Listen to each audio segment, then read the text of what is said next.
एक बात हम आपको बता दें, पटना हाईकोर्ट का जजमेंट है, अगर कोई विद्यार्थी फॉर्म भरने में गलती किया है, कुछ भी गलती किया है, तो उसकी उम्मीदवारी एकदम रद्द की जाएगी। जो विद्यार्थी सही से फॉर्म नहीं भर सकता है, वो सरकार के अधीन किसी अच्छे पद पर रहकर अपने कर्तव्यों का निर्वहन सही ढंग से करे, ऐसा नहीं हो सकता है।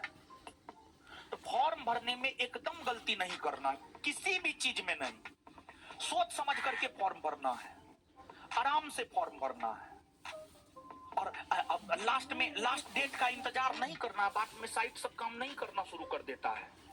अच्छे से फॉर्म भरना है, कोई हड़बड़ी में नहीं, अच्छे से फॉर्म भरना है। जिस साइबर कैफे वाले को फॉर्म भरने का अनुभव हो उससे भरवाना है, टाइम ले करके। 500 के बदला 500 अगर ले रहा है तो 200 रुपया और दे दीजिए, आप उसको एक्स्ट्रा दे दीजिए, लेकिन फॉर्म सही से भरवाइए, कैटेगरी, उम्र, डेट ऑफ बर्थ, सब चीज सही से भरवाइए। फॉर्म आपका खत्म, फॉर्म में कोई गलती हुआ, इसके बाद आप आइएगा तो हम बोल देंगे, हम आपको ढांढस देंगे कि नहीं परीक्षा दीजिए ना, आगे देखेंगे। हम आपको बोलेंगे, हम ही आपको बोलेंगे, हम आपको बोल रहे हैं ये बात, लेकिन हम आपको बता दें सच ये है, फॉर्म में अगर गलती हुआ, फाइनली आप छट गए, आपका कोई उपाय नहीं है, कोई माँ बाप नहीं है उसका। सिलेक्ट करने के लिए परीक्षा नहीं होता, छांटने के लिए परीक्षा होता है। कम से कम फॉर्म गिरेगा ना, कम से कम की बात हम कर रहे हैं, 6 लाख, कम से कम 6 लाख फॉर्म गिरेगा, कम से कम। 7 से 8 लाख जा सकता है, लेकिन कम से कम की अगर बात करें तो 6 लाख फॉर्म गिरेगा। और 6 लाख में नहीं भी पढ़ने वाला होगा ना, कम से कम 1 लाख विद्यार्थी तो जरूर पढ़ने वाला होगा। और 1 लाख अपने आप में आग है पढ़ने में। 1 लाख विद्यार्थी, 6 लाख विद्यार्थी में 1 लाख विद्यार्थी पढ़ने में अपने आप में आग है। उसको जो आप कह लीजिए, बवंडर कह लीजिए, तूफान कह लीजिए, जो कहना है आप कह लीजिए। 1 लाख विद्यार्थी अभी बिहार के भीतर, बिहार दरोगा की तैयारी करने वाले अभ्यर्थियों में 1 लाख विद्यार्थी अपने आप में आग है। 1 लाख विद्यार्थी कम से कम, और उसमें से प्रीलिम्स में रिजल्ट देगा मात्र 25,500 का। तो अनुमान लगा सकते हैं कंपटीशन का लेवल क्या होगा। अगर आप इसमें आ गए तो आपको मेंस में मौका मिलेगा।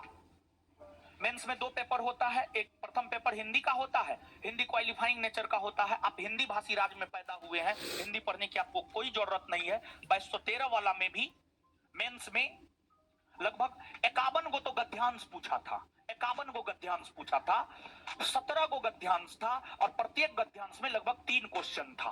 प्रत्येक गद्यांश में 3 क्वेश्चन था। हम भी परीक्षा दिए तो मेरा सेंटर यही पटना हुआ था। 2213 वाला की बात हम कर रहे हैं, और गद्यांश में पढ़ना है, उसके अकॉर्डिंग आंसर देना है।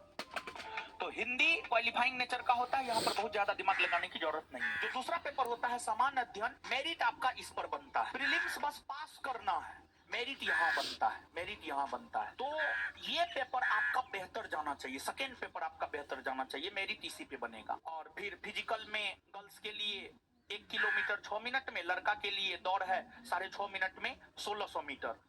फिर हाई जंप है, लॉन्ग जंप है, गोला है। बिहार दरोगा में फिजिकल सिर्फ क्वालिफाई करना है। बिहार पुलिस जैसा नहीं है कि फिजिकल पर आपका मेरिट बनेगा ना, फिजिकल पर आप नोटिफिकेशन में जो इच्छा यहाँ पे गौर ज्ञान का मतलब यहाँ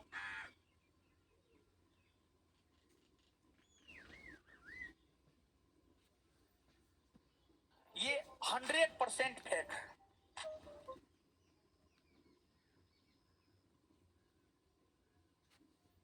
मोबाइल लेते हैं, उसी रोज मोबाइल को लाइट मोड में डाल देते हैं, समझ गए।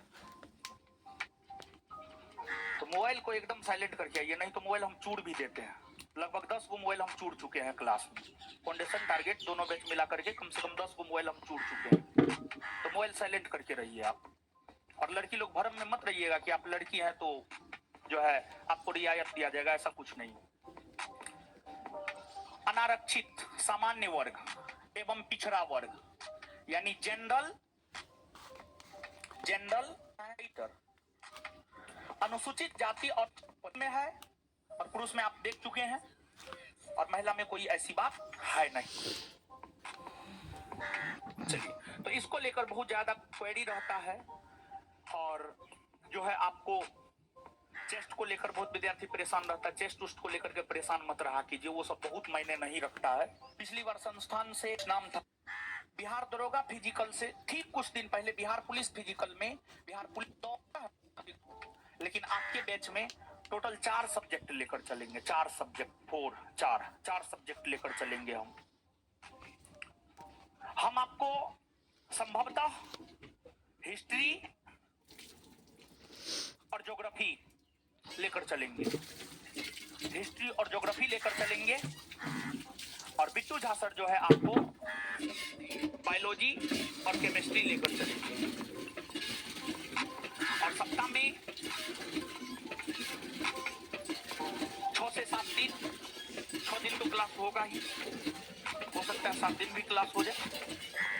सप्ताह में 6 से 7 दिन लगभग क्लास होगा। 6 दिन का आप मान करके चले आपका क्लास होगा। यहाँ पर बिट्टू सर जो है आपको 4 से 5 दिन बायोलॉजी पढ़ाएंगे और 2 से 3 दिन केमिस्ट्री पढ़ाएंगे। और यहाँ पर हम आपको हिस्ट्री थोड़ा बड़ा है तो 3 से 4 दिन हिस्ट्री पढ़ाएंगे और 2 से 3 दिन हम आपको ज्योग्राफी पढ़ाएंगे। टोटल 4 सब्जेक्ट लेकर हम आपके साथ चलेंगे। और जहां तक सिलेबस का सवाल है, सिलेबस खत्म होगा लेकिन आपको अभी से ही रिवीजन करते जाना है, अभी से ही सेल्फ स्टडी करते जाना है। आप जो चाहिएगा कि सिलेबस खत्म होने के बाद हम सेल्फ स्टडी करें, हम रिवीजन करें, उतना समय आपको नहीं मिलेगा। इतना बड़ा सिलेबस है, उसको 2 से 3 माह में खत्म करना है, तो थोड़ा सा आप भी सोचिए। अभी से आपको इस बात को एकदम, ये बड़ी